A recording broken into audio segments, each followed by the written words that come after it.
Hello everyone. मुझे आपको नानक विषय किसी कहवाक जाऊँगी। नानक पंजाबी भाषा रे निजर धर्मवाणी प्रचार करते। धर्म आदरी नहीं व्यक्ति माने क्रमे सिख नाम परिचित होते एवं नानक को सिख धर्मर प्रवक्ता रूपे परिगणित करा। नानक बाणी ग्रंथ साहेब बा आदि ग्रंथ सन्निवेशित। यह होची सिख धर्मर प्रधान धर्म ग्रंथ। यह गुरुमुखी लिपि एवं पंजाबी भाषा लिखित। 1469 ख्रीष्टाब्द लाहौर तालीबंदी एबिकार आधुनिक लालकाना ग्राम नानक एक क्षत्रिय परिवार रे जन्म ग्रहण करथिले।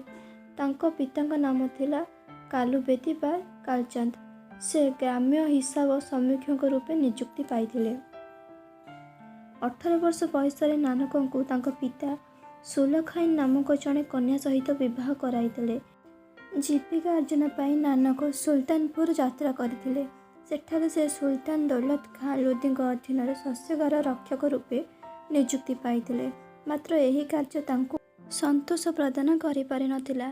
फल से चाकरी त्याग कर साधु सन्त मानक सहित मक्का मदीना एवं बागदाद भ्रमण में निर्गत होइथिले।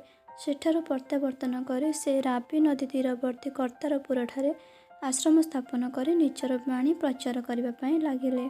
शेष में 1538 ख्रीष्टाब्द तांकर मृत्यु घटीथिला। मृत्यु पूर्व से प्रिय शिष्य अंगद को निजर उत्तराधिकारी रूपे मनोनीत करथिले।